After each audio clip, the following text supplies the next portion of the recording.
各位同學，大家好！學校今年度將會舉辦自省學堂嘅活動。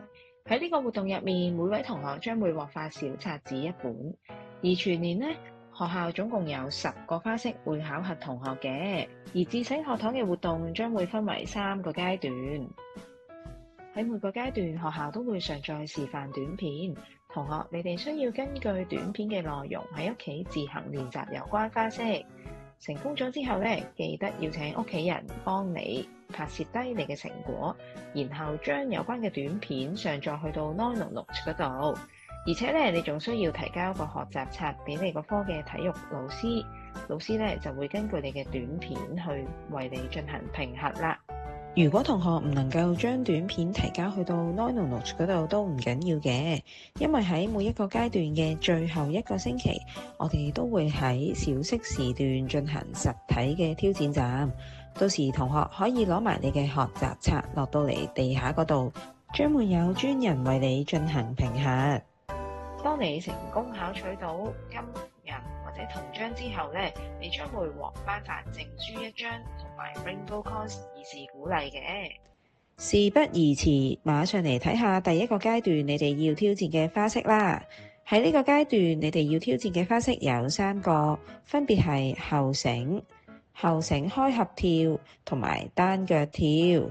而我哋喺呢個階段實體挑戰站嘅日期會係喺11月17號至20號。後繩，同學喺跳後繩嘅時候，記得要眼望前方，而雙手要微微分開，放喺身體嘅兩旁。開始跳之前，你要先將繩放喺腳嘅前方預備。擺繩嘅時候，雙手需要由下而上向後畫圓圈。而當擺繩去到臀部後方嘅時候，你先好跳起啊！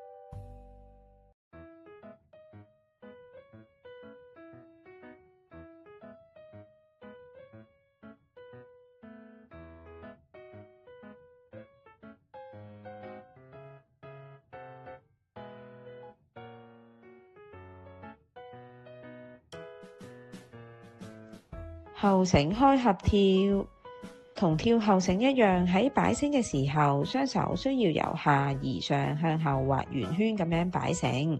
當後繩着地嘅時候，你需要跳起，並且要打開腳去到膊頭嘅闊度。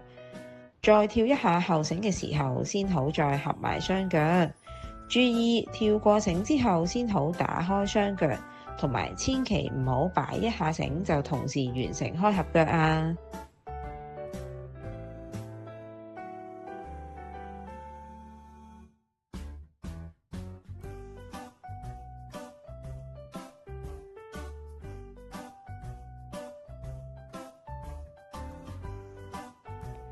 單腳跳，同學擺繩嘅時候，記得要將雙手放喺腰嘅兩旁。當你跳單腳跳嘅時候，記得要拎起其中一隻腳去到90度，即係大髀要成水平嘅。記得千祈唔好勾腳，同埋需要保持平衡。啱啱開始練習嘅時候，你可以先練習原地單腳跳，到純熟咗可以保持平衡之後，先攞起繩用繩去練習。